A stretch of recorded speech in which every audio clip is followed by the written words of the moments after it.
Next week हम लोगों को बहुत सारा आईपीओ देखने को मिल रहा है, जिसमें कि एक अब्राहम फूड का भी एसएमई आईपीओ आने वाला है। एंड आज के इस वीडियो में हम लोग ये आईपीओ के बारे में इन डिटेल एनालिसिस करने वाले हैं कि ये कंपनी क्या काम करती है, इसके अलावा इस कंपनी का फाइनेंशियल परफॉर्मेंस कैसा है, एंड साथ ही साथ ये कंपनी कौन से वैल्यूएशन एंड मार्जिन पे अपना आईपीओ लेके आ रही है। एंड वीडियो के एंड में हम लोग इस आईपीओ के जीएमपी को भी देखेंगे एंड ओवरऑल ये IPO short term and long term में कैसा परफॉर्म कर सकता है इसके बारे में बात करेंगे। तो वीडियो आप लोगों के लिए काफी यूजफुल होने वाला है, तो वीडियो को एंड तक जरूर देखिएगा। एंड अगर आप इस चैनल पे पहली बार आए हैं तो चैनल को भी सब्सक्राइब कर लीजिए। तो चलिए अब वीडियो कंटिन्यू करते हैं। वीडियो में आगे बढ़ने से पहले हम लोग इस आईपीओ का जो बेसिक डिटेल है वो देख लेते हैं। इस आईपीओ का जो टोटल इशू साइज है वो लगभग 14 करोड़ के आसपास का है, जिसमें कि कोई भी ऑफर फॉर सेल नहीं है, सारा का सारा फ्रेश इशू है।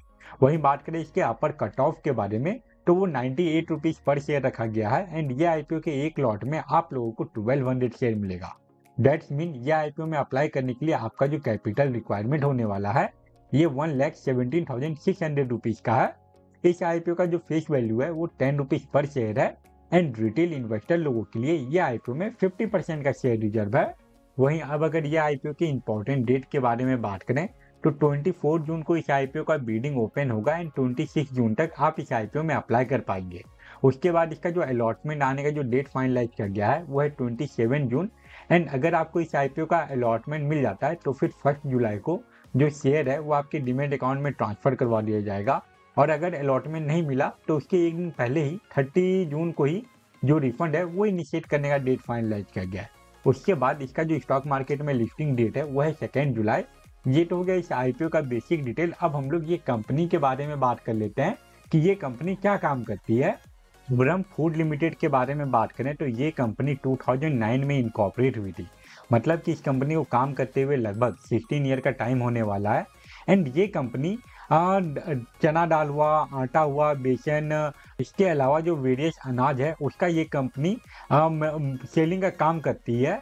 आगे इस वीडियो में हम लोग ये कंपनी के द्वारा जो भी प्रोडक्ट बनाया जाता है, जो इस कंपनी का प्रोडक्ट पोर्टफोलियो में जितना भी प्रोडक्ट है, इसके अलावा इस कंपनी का क्या बिजनेस मॉडल है उसके बारे में इन डिटेल में बात करेंगे। बट उसके पहले हम लोग ये देख लेते हैं कि ये कंपनी जो आईपीओ लेके आ रही है उसके पीछे का ऑब्जेक्टिव क्या है। आईपीओ से पैसा मिलने के बाद ये कंपनी उसका क्या यूज करने वाली है।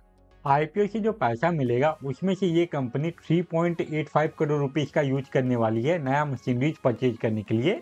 एंड ये कंपनी को 6.70 करोड़ रुपीज का रिक्वायरमेंट है वर्किंग कैपिटल रिक्वायरमेंट के पर्पज से। इसके अलावा जो जनरल कॉर्पोरेट पर्पज है उसमें ये कंपनी 2.05 करोड़ रुपीज का यूज करने वाली है। अब अगर बात करें ये कंपनी के बिजनेस मॉडल के बारे में तो यहाँ पे डिटेल में एक्सप्लेन किया गया है कि कौन कौन सा प्रोसेस से गुजरने के बाद इस कंपनी का बिजनेस मॉडल काम करता है, क्या क्या प्रोसेस आता है। ये कंपनी का प्रोडक्ट फार्मर से लेके कस्टमर तक पहुंचने में के बीच में क्या क्या प्रोसेस है उसके बारे में यहाँ पे डिटेल में बताया गया है। उसके बाद अगर हम लोग यहाँ पे स्क्रॉल डाउन करें तो आपको ये कंपनी का जो भी प्रोडक्ट पोर्टफोलियो में प्रोडक्ट है वो सारा देखने को मिलेगा। एंड ये प्रोडक्ट का क्या पैकेजिंग चार्ज है उसके बारे में भी यहाँ पे डिटेल में दिया गया है। अगर हम लोग यहाँ पे इसको स्क्रॉल डाउन करते जाएं तो आपको इस कंपनी के द्वारा जो वेरियस प्रोडक्ट मैन्युफैक्चर किया जाता है वो सब आपको यहाँ पे देखने को मिलेगा।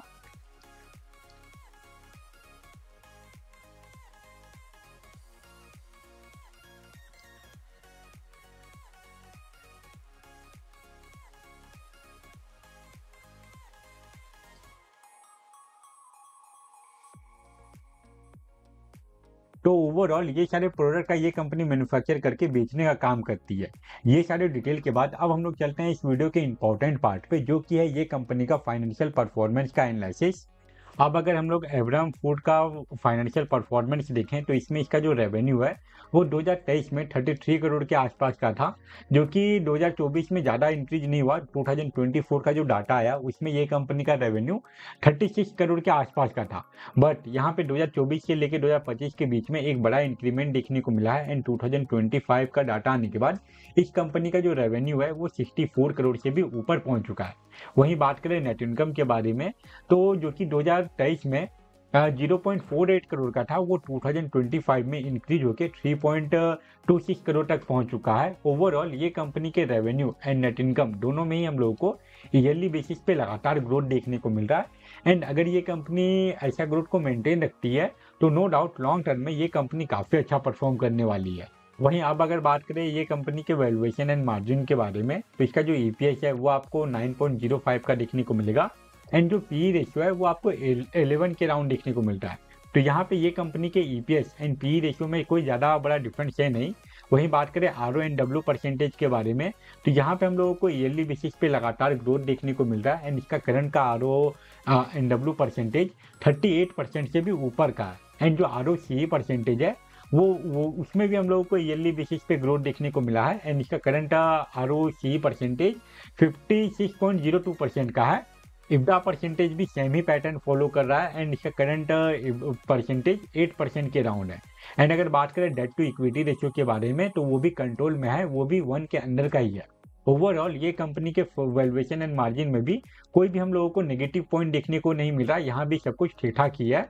अभी तक ये कंपनी का हम लोग जितना भी डाटा देखे, चाहे वो इसका फाइनेंशियल रिपोर्ट हो या फिर वैल्यूएशन एंड मार्जिन, वो सबको देखते हुए लॉन्ग टर्म में इन्वेस्टिंग करने के लिए ये एक सूटेबल ऑप्शन हो सकता है। वहीं बात करें शॉर्ट टर्म के बारे में, मतलब कि वैसे इन्वेस्टर के बारे में जो कि आईपीओ में सिर्फ और सिर्फ लिस्टिंग गेन के लिए अप्लाई करते हैं, तो उनके लिए सबसे ज़्यादा इंपॉर्टेंट हो जाता है किसी भी आईपीओ का जीएमपी। एंड इस आईपीओ का जो करंट जीएमपी है वो अभी 5 रुपीज़ का है। जीएमपी परसेंटेज अगर देखें तो वो भी हम लोगों को 5% के आसपास का ही देखने को मिल रहा है।